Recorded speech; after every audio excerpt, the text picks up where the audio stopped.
We should be good to go. Um, this is three fellas talking football.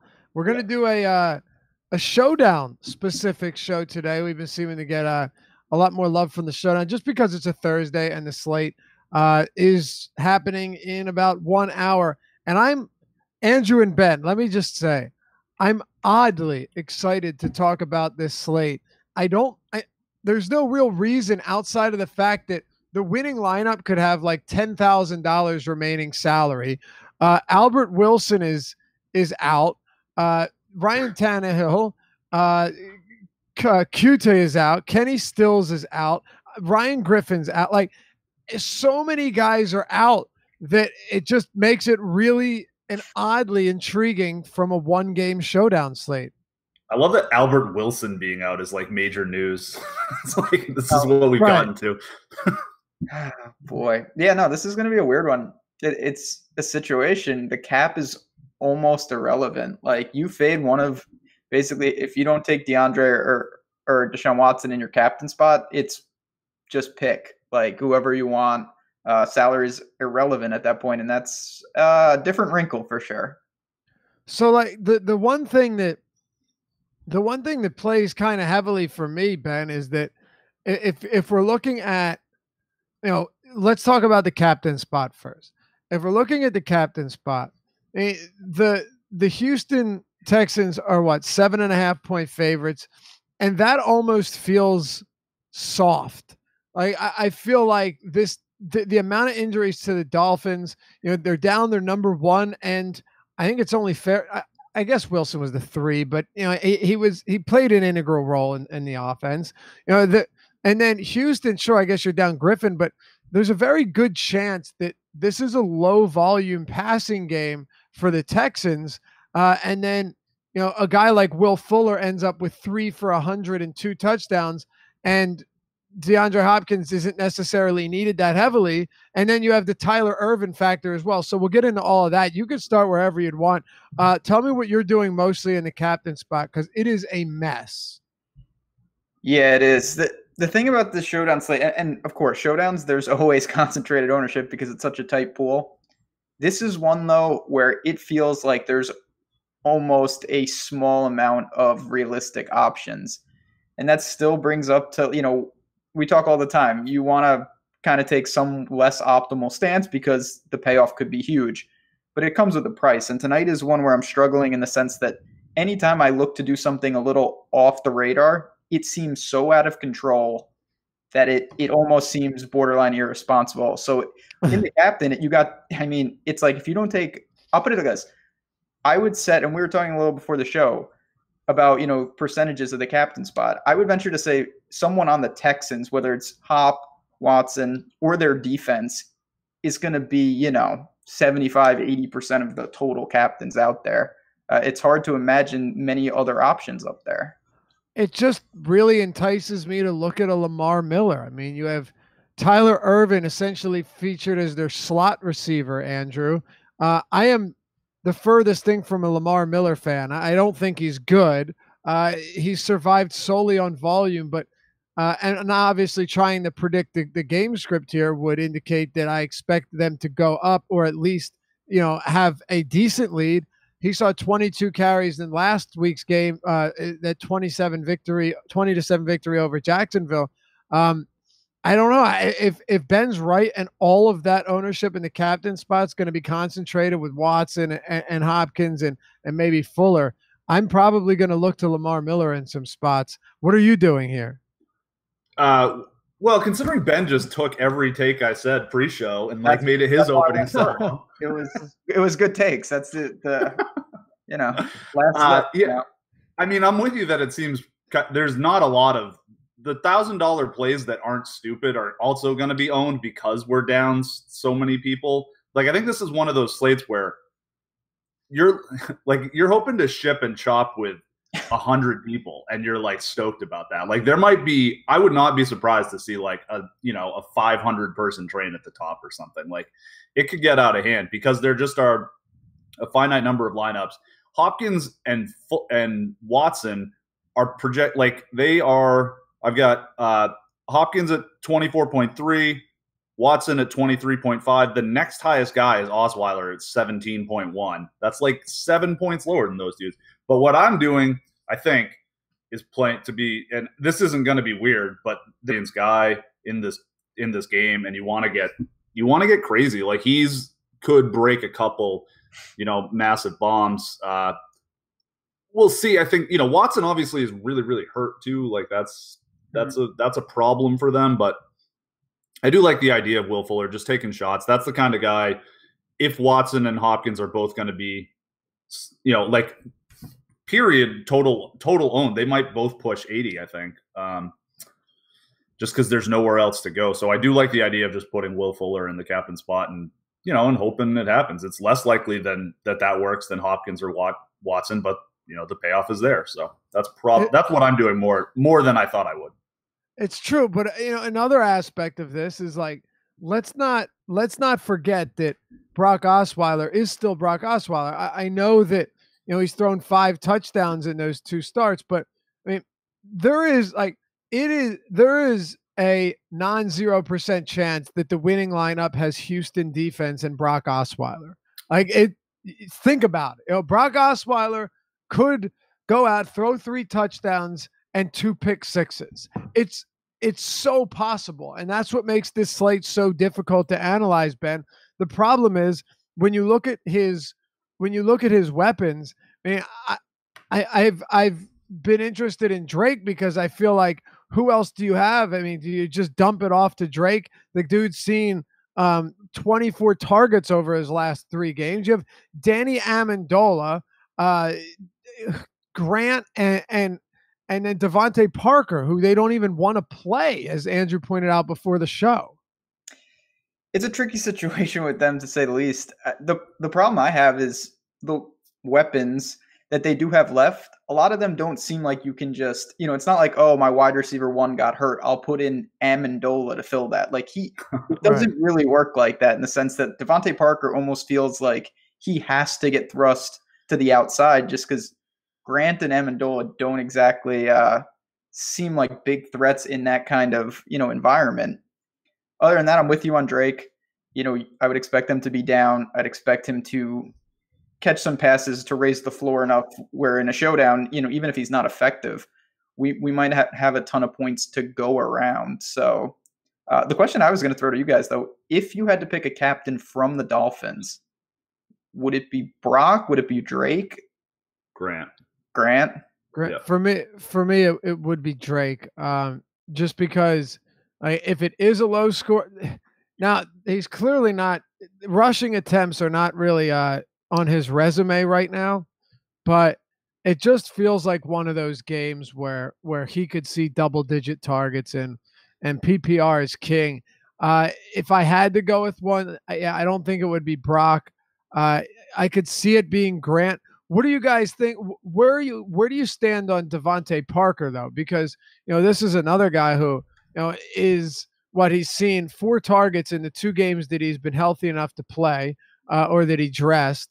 When you look at from a snap count perspective, he played last week 0% of snaps, 5% of snaps the week before that, and obviously we're dealing with injuries. In week 3, Devontae Parker played 75% of the snaps, and that was when we saw Albert Wilson and Jakeem Grant suffer greatly because of that. Now you have no Kenny Stills, you have no Albert Wilson. Those are your 3 guys, Andrew. Yeah, I don't mind Parker as a. It's funny when you call a guy that's going to be 30% on a dart throw, but I think he basically is. I'm real nervous about Drake, just to push back on that a little bit. He literally was playing slot receiver, like he was the slot receiver for the second half of last game because they had nobody left, and so I'm not sure the target increase is as real as maybe it looks. And then the other, Houston, their defense is led by 124-year-old Romeo Crennel, who still plays the 90s, early 2000s, sell out, do anything you can to stop the run and worry about the rest later. Don't let the other team establish themselves on the ground. So it's really hard. And they have good personnel too. Like Clowney and Watt are obviously amazing run stoppers as well as being good pass rushers. So I think it's just a tough spot for him to get off on the ground. It's certainly viable. I have a little bit, but I'm not as excited about him as I think that maybe the ownership will be. And Grant's just fast. That's all there is to it. He's just super fast. So could always break one. And on most slates you'd be like, well, Kenyon Drake's pretty cheap. He's only $7,000, but it doesn't matter. Like none of this matters. It really doesn't. There are Existence is meaningless. It really doesn't mean a thing. No, it's straight pick. I mean, you just have to. I know, we always talk about you can leave some money on the table in Showdown all the time. This is a situation where I don't even think, like, you can leave thousands upon thousands upon thousands on the table, and it doesn't matter. This is almost a straight pick 'em, make narratives, as we always talk about, and don't worry about the salary. Because and there, of course, is a chance if, say, Howard shuts down Hopkins a little, or they just don't really need him, and Deshaun Watson kind of in the same boat of he's hurt, he just does enough to get by. The winning lineup, if those two are somehow not effective, is going to have, it could be more than $10,000 left on the table. It will be a lot of salary if it becomes a Texans defense Lamar Miller S type of slate. For sure. We'll take some questions too. Antoine Murphy says, what's the expected ownership for the Dolphins tight end? There's two. There's O'Leary and then there's Gesicki. My guess is, initially when I first started looking at the slate, Ben, I'm like, okay, I could see, Gesicki being maybe like a sneaky play here, but then you're like, oh, wait a second. There's him. There's this guy that's also cheap. There's Irvin. He's cheap. There's him. Like, everyone is cheap. So normally, like, when a Mark Andrews of Baltimore could win you a Showdown slate, I don't know if it feels that way here. And Gesicki's snap count has actually gone down over the last 4 weeks from 84% to 47% to 35% to 29%, while Nick O'Leary the last 2 weeks has played 67 and then 70% of snaps. So Gesicki certainly seems to be falling out of favor with Adam Gase. Yeah, it's a tough situation in the sense you're kind of you got to get, I say this a lot, you got to get it right almost twice. He, of course, needs to be effective, and then he is going to need to outscore these other similar plays, whether it's O'Leary, Irvin, a couple other dart throws down there. In terms of the ownership, I don't think he'll be popular relative to what a Showdown slate is. I would say maybe like 15% if I just had to throw a number out there. I don't think you're going to get really low ownership, but at the same time, I don't think someone like Gesicki is going to be a staple of people's lineups. Yeah, I don't think so. Tony S says, I probably look like a bot. The only videos I like are Awesemo videos. Well, we appreciate it, man. And we appreciate you hitting that like button for us. It does a lot for Awesemo.com and the brand, of course. And of course, any questions in the YouTube chat or Twitch or wherever we're streaming from, happy to answer them. Andrew, I said I was oddly excited to talk about this slate. And the reason I said it is because usually it's you're finding ways to get in like Mahomes, and you're trying to get Tom Brady in as well with Tyreek Hill and like the biggest issue is you have no cap space left. With this one is there's just way too much. And yes, of course you could be like, well, no, you could fill it if you play Hopkins and if you play Lamar and you play Fuller and you play Watson. I understand that. That's not my contention. What my contention is that there's a very real possibility that the way this game flows, the winning lineup isn't Hopkins, Watson, Fuller, Miller. You know what I mean? Yeah. If not, disagree with me. I'm just saying that with the ridiculous ownership, sure you can fill your lineup and max it out. But I don't know. Obviously, the offense is so concentrated in Houston, so that's a great thing. But literally everyone's going to do that. It's just so tough. Yeah, there's a little bit.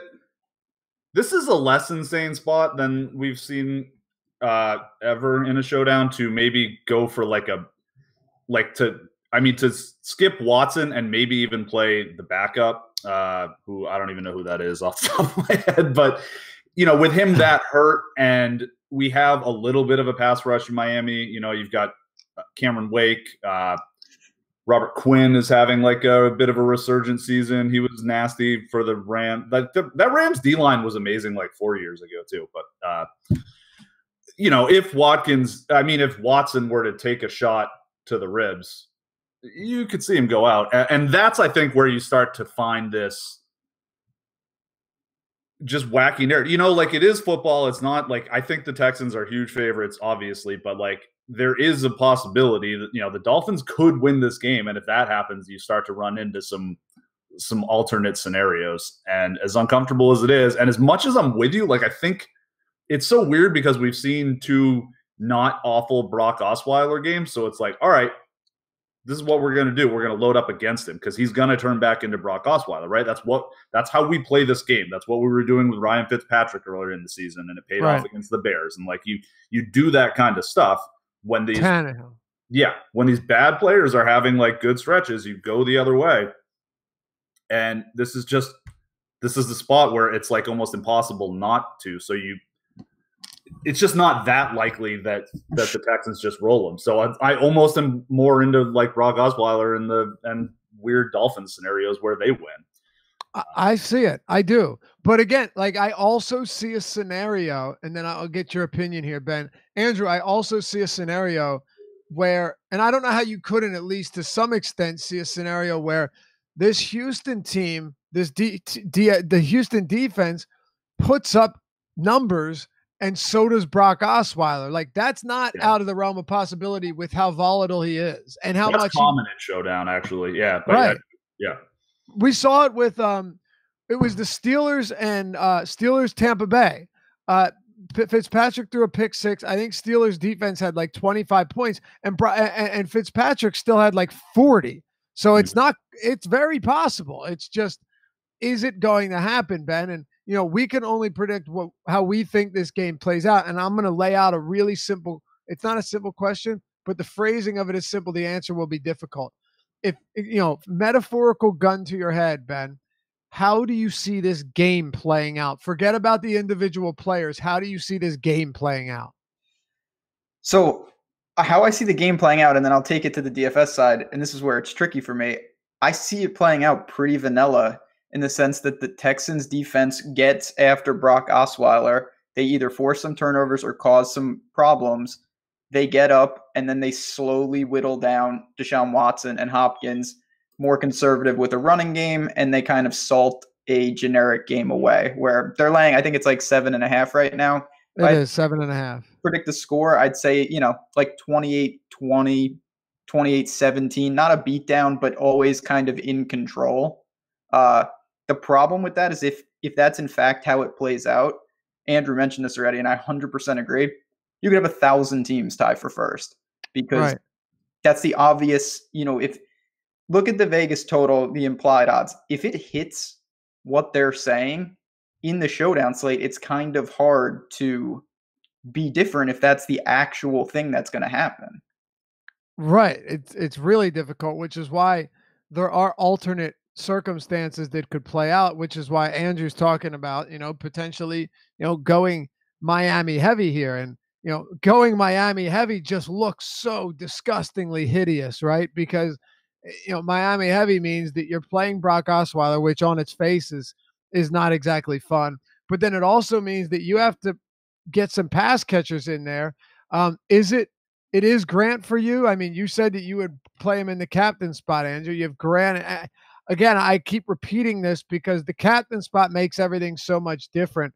I don't even know on this slate if Grant has enough in the captain spot to get it done. I don't. Yeah, I mean, it's tricky. He's fast, and Andrew mentioned that, and he's 100% right. When you have burner speed, it only takes one. Right. I honestly am kind of more on, and I talk about a risk. If I had to take a Dolphin receiver, I think I would roll the dice with Devontae Parker. I just think physically his tools are a little different than the other two.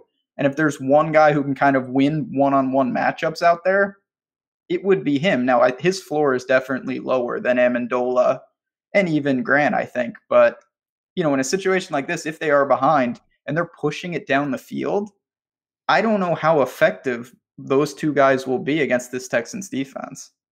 Yeah, I don't know how effective they can be against this Texans defense, which is why we had a question in chat, Ben.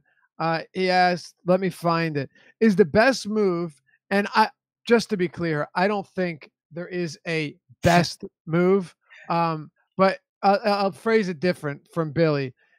Is putting the Texans in the captain spot, Texans DST, to fit in all of the expensive Houston players worthwhile? Looks like we dropped Andrew. We'll hopefully get him back in a second. Yeah, Don't worry, guys. I'm here. Oh. Okay, good. Awesome. We brought in a third fellow from the bullpen. I like it. Do I think it's worthwhile? Absolutely. It's just even that, I don't think it's going to be that sneaky in the sense of, in terms of unique lineups. So I definitely get the narrative of leading with the Texans D. They produce short fields. They really cause Osweiler some problems. But to me, the move, and you kind of brought this up, is almost counterintuitive, is attacking the Dolphins, as an offense while using the Texans defense. Right. And watching Josh just come across. Wait, what do you got there, Josh? Stuff that's not legal in North Carolina. What do you mean, Josh? My name's Andrew, just in case anybody's coming to look for me after that. Right. I love it. Who's playing tonight, guys? What do we got going on here in this weird game? Drug yourself into the screen with a vape pen. Oh, that's gonna be great. Karl Marx says, Lofty, we're gonna have to buy Josh a better vape. Well, Josh has got a different type of vape. Josh has got one of the ones that you get rid of after it's kicked, and you buy a new one for $30 or $40. Welcome back, Andrew Barron. What do you buy? What did I miss? Drugs. You're in your wheelhouse. You missed good discussion. Andrew's gone. Josh has become Andrew. How do we work this out? Oh, I'm off the hook. I mean, if you watch the video right now, you are just an aberration. You are a ghost. There's just a voice. Okay. Oh wow. I got you. I'm putting you back in. We're good. Nope. That made Ben go away. Now it's gonna make everybody go away. Bye, everybody. See, this is why it's great to have a producer. It certainly is. We had some fun stuff last night. I was trying to produce by myself, and it was ugly. Yeah, Josh has got it on lock, man. He makes sure it gets done. I keep coming back to Andrew, we had a question in chat that was about where are you at on the Houston defense in the captain spot? Did we okay, I thought we lost Ben. There goes Laffy. Here goes Andrew. I know he's just resetting it back up. Now Andrew's in Laffy's spot. I'm Andrew. Ben is still Ben. Oh, there we go. Laffy's Laffy again. Oh, we're rocking. Okay, we are back. That was fun. Andrew, Houston. Did you just see the comment in the chat? A ghost said, "I'm a ghost. I'm a ghost." I know, that's so good. It's and then David McGunical, I'm not gonna even try to pronounce that, said, "Hey Andrew, where in North Carolina are you?" I don't know if he really thought that Josh was Andrew, being that he was in Andrew's spot. Oh God. No, I'm in Los Angeles, where the internet is horrid. We see this. You ever see any shows with Spags? He lives about 15 minutes from me, and he also just pops in and out all the time. It's what happens. But he was really asking Josh because Josh looked like you because your name was there. Either way, that's great stuff. Do you have any interest in throwing the Texans in the captain spot? I do. Full disclosure, have about a quarter each of Texans, Fuller, Hopkins, and Watson as my captains. And I think that's going to get me significantly under the field on Watson and Hopkins, but I have some outs there because I think they are by far the most likely plays to work. But then I'm in good shape if Fuller catches a dong or someone on the Texans defense catches a dong, which is also totally possible. I'm going to throw out just and I'm only playing a handful of lineups, but if I open my pool up, and I think this is going to be really, really against the grain. it would be playing the Dolphins D, because as much as we talk about Brock Osweiler doing what you talked about, Lofty, in the sense of he throws a pick six and then he actually moves the ball. Let's not forget that Deshaun Watson, he's not immune to turnovers, and it's true. Very possible that he could be inefficiently good, where he gets off to a rocky start, say for a fumble, a pick, and whatnot, and then he kicks it into high gear. You can target those Texans guys that everyone is going to have, but you'll be going against the grain because you have the Dolphins defense, who, not nobody, but they are going to be really low owned tonight. This is true. Watson's thrown an interception in at least, or in all but one game this season. 3, 4, 5, 6. He has 7 fumbles. He's only lost 2, but he has 7 fumbles and 7 interceptions. You're right. He is not exactly the epitome of ball protection. Yeah, and it's just that's going to be an afterthought because we have Brock Osweiler on the other side, because the Texans defense is a better unit. But the Dolphins D can get some pressure on him, and he makes really irresponsible throws. He's got Howard is a total hit or miss corner. I'm really glad you brought that up, because I always talk about playing defenses against the Texans, and for some reason it didn't even cross my mind tonight. I stole it from you. You talk about their offensive line is atrocious too. Yeah, and as good as Howard is, and he is great, he's the kind of Casey Hayward-esque where he takes a lot of shots. Russell Westbrook. Yeah, it's that I'm going to gamble on defense and come up with a lot of gaudy stats, but it's not always the best play. Mm-hmm. But on a Showdown, that can work kind of mutually. It can correlate, as bizarre as that is. You want him to get a couple gambles and also get burnt at the same time.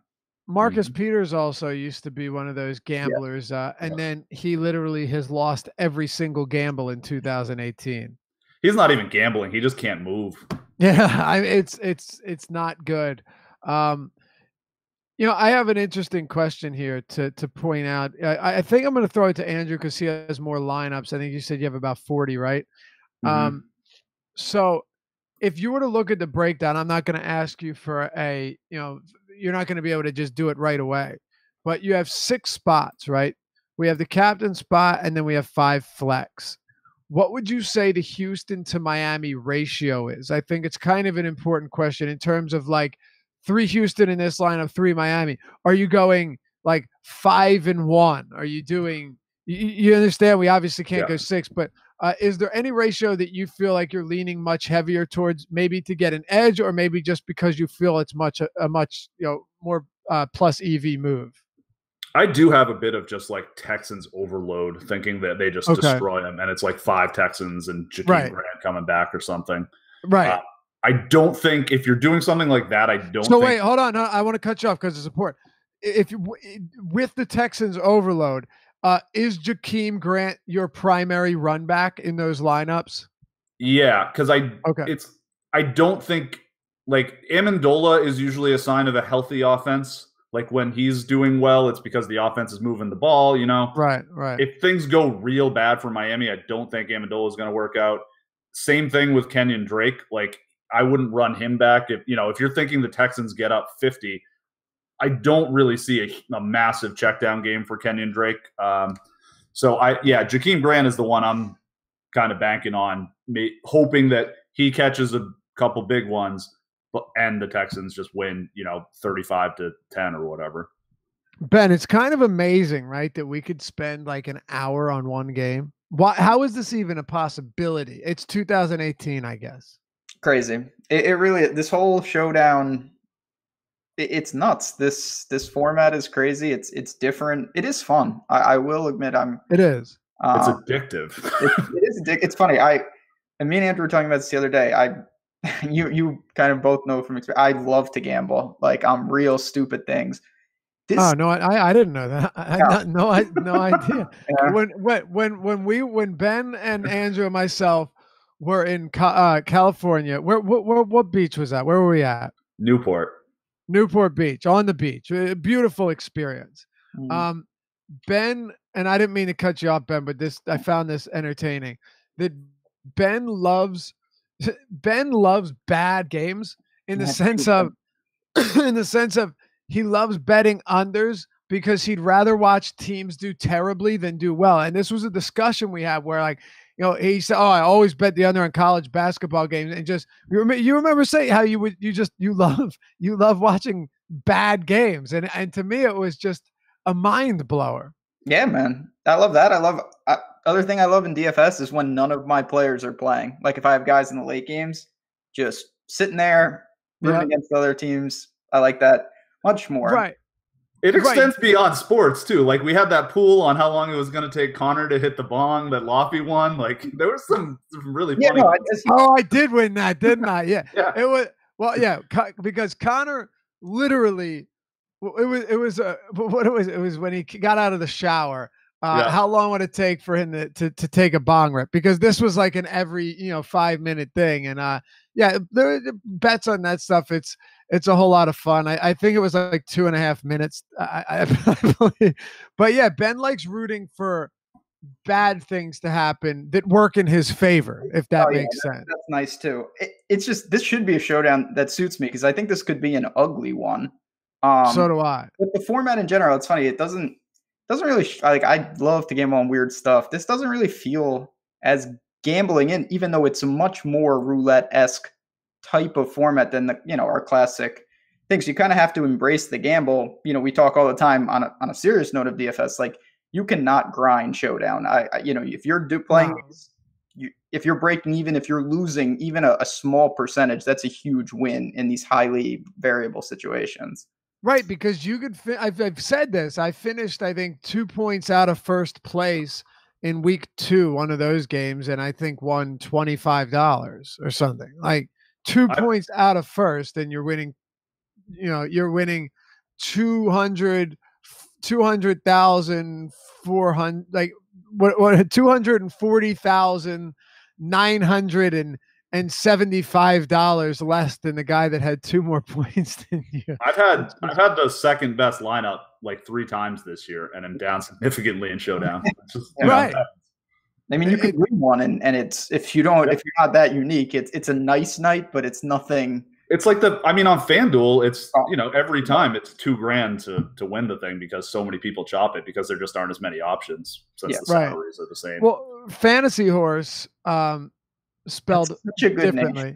I know the way it's spelled is pretty neat. Said I like these garbage games much better than the chalky games, and I'm with you. That's kind of what I was saying earlier. That it's fun to discuss these type of games because you really have to dig into the scenarios. It's a lot different than Patriots and Kansas City, where it's like, okay, these two teams are going to drop 30 plus points each.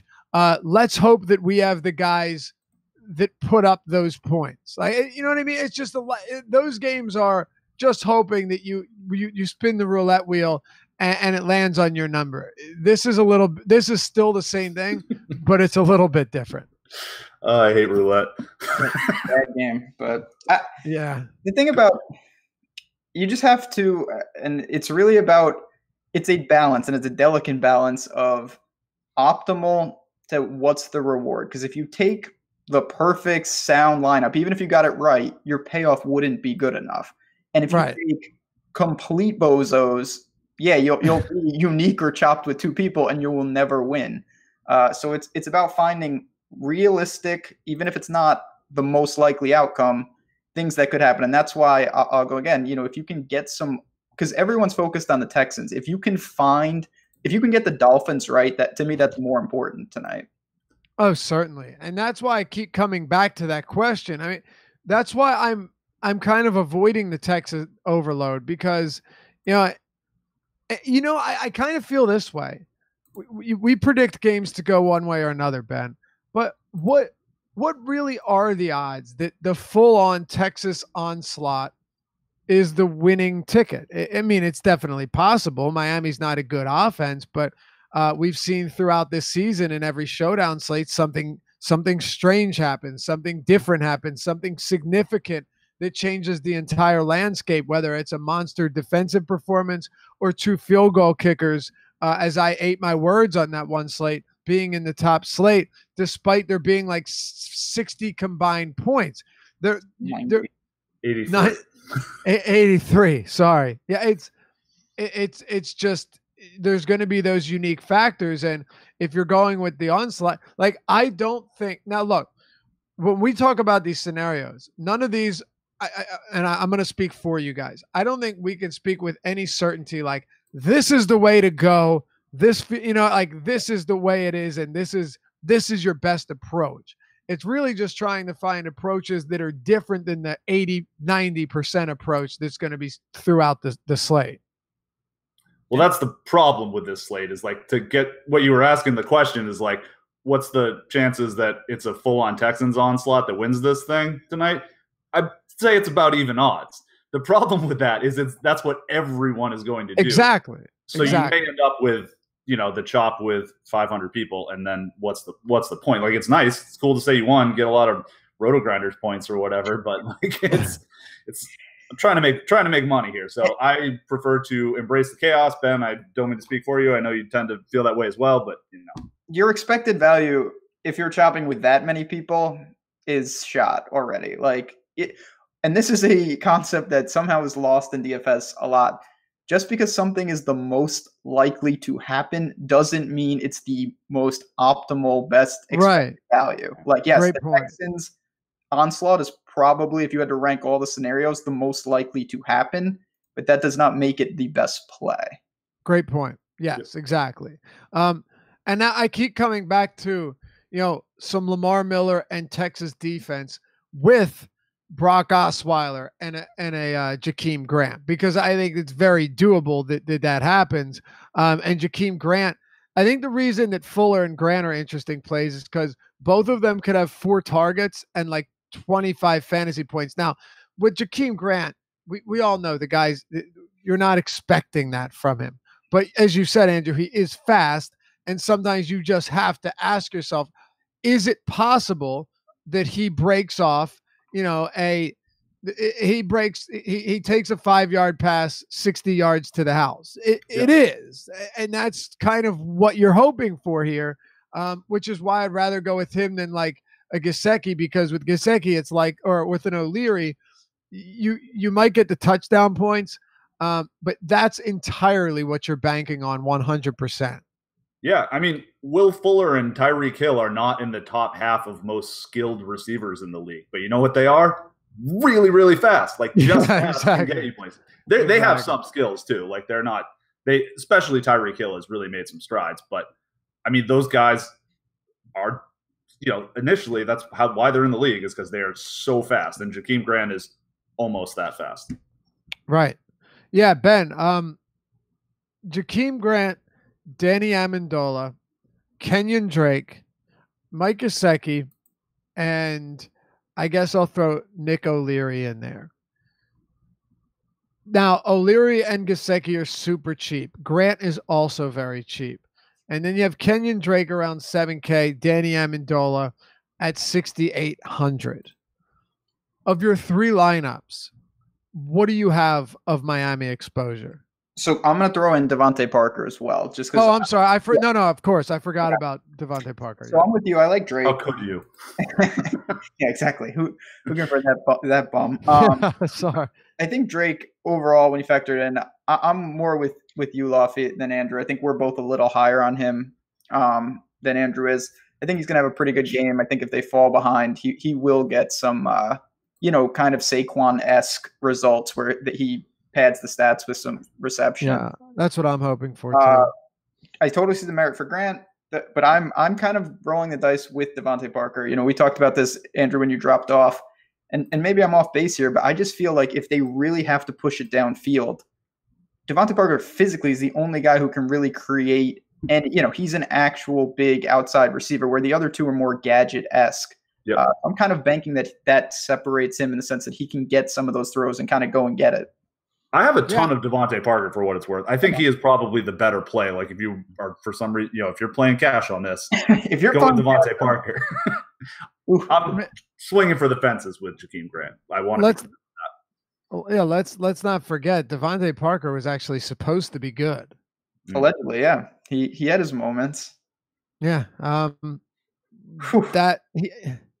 It's a pretty brutal outcome, but that's pretty much where I stand. Sucks. And he really does. I do keep coming back to some Texans D with some Lamar and then some Drake, because you could throw Osweiler in there as well. Let's take a turn. Let's work in Ben's language here, Andrew. Who are some guys that you really just, and it's not an easy question because a quote unquote unowned guy is like 28%. So who are some guys that you really just don't have interest in? And by don't have interest, I mean your exposure is going to be way lower than the field. This is for me? Yeah. Sorry, I heard Ben's language. I said speaking in Ben's language, just pure negativity. I like it. Okay. I think the guy I'm probably the most significantly underweight on is going to end up being Kenyon Drake. I have, 20% or something like that, but I feel like he'll be pushing 50. Yeah, I agree with that. It's going to be popular.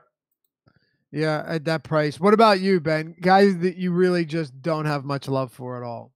It's Amendola for me, only in the sense that he kind of feels similar to kickers in the sense if I was playing cash, he would be firmly on the radar there. I'm just not sure for the tournament, the upside where you're going really for broke. I would rather take a stab with some of the other Dolphins weapons just because they all have higher ceilings. Now, their floors are all lower than Amendola's, but I don't really care about that in this type of format. Right. Yeah, I don't really care much for it either. I'd say if there's someone that I'm just not particularly high on, it would be Amendola too. Not because he's probably more expensive than he should be, because that really doesn't even matter. This is going to sound strange, but I think I'm going to have less Deshaun Watson than the field. And not because I don't think that Deshaun Watson can put up big numbers. We know he can, but he's not at 100%. The dude had a partially collapsed lung. He is going to play. They are 7.5-point favorites, but he couldn't fly. Yeah. Right. But let's just say that this is a game where against Buffalo, he threw 25 times, did nothing offensively. Against Jacksonville, 20-7, 24 attempts, 1 touchdown, no interceptions, didn't really do much. Against Dallas, I know some of the overtime padded those stats. He was fine, and he still has a lot of upside. But Deshaun Watson in this game, at least in my opinion, there is a low floor. And that's kind of where I see the potential to go elsewhere, because I do think it's possible that his floor is lower than it would be in a lot of spots.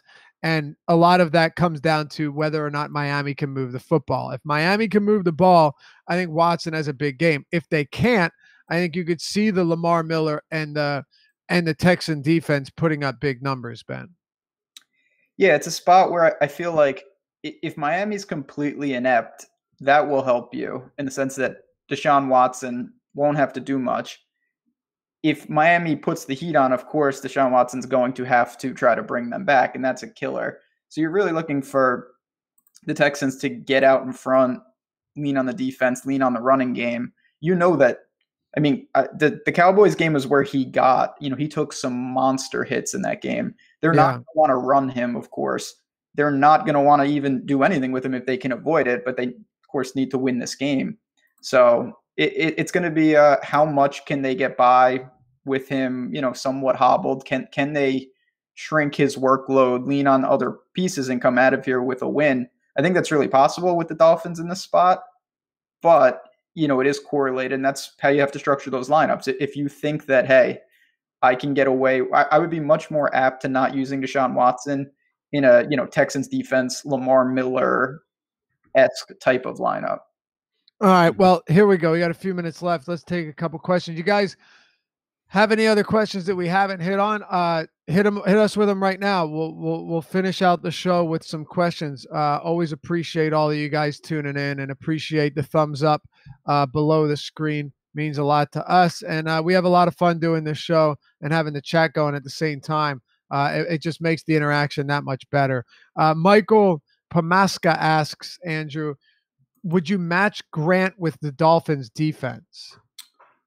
I think you can do that. I think that's a little bit it's weird because a big play like that is sort of game script independent. Like technically it's more likely to happen when you're playing from behind because you're more likely to throw, but it's also a chance for them to get up, if they get the gadget play early kind of deal. Right. So he also, does he not return punts? I believe he might, which you could always get the double dip there.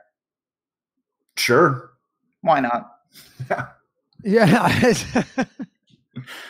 I have a question for you two. Oh, boy. Sure. What is the name? Can either of you name the Dolphins kicker? Honestly, Gary no. Premier.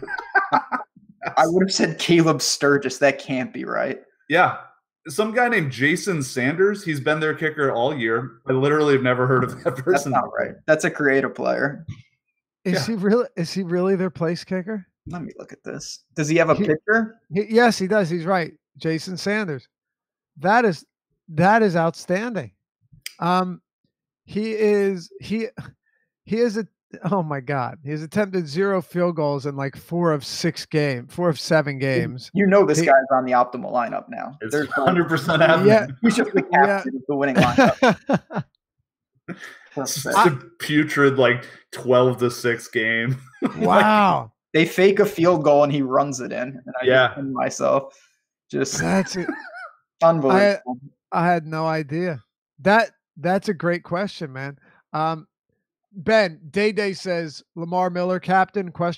You know how I feel about it. Yeah, that's another one similar to the Texans defense. You're going to be against the grain in the sense of Watson and Hopkins are going to be predominant captains. That's a certainly narrative. If you do that, I think it's borderline a must that you use the Texans defense with them, because for that to work, I really think that it's kind of those two and then run it back with a Dolphin or two and fill in from there. That's where I'm at as well. Final thoughts, boys. We got about a minute to go here. Andrew, play it out for me. Final score on this game between Houston and Miami. Houston is 7.5-point favorite right now at home inside NRG Stadium. What do you got? I will say 31-13 Texans. 31-13 Texans. All right. And Ben? I'll say 28-20 Texans. 28-20 Texans. All right. Yeah, I'm going to go. Love Brock Osweiler, Ben. Yeah. Yeah. I'll go because I want to believe that Miami can put some points up, not because I think they can, but, got to get some good mojo going here.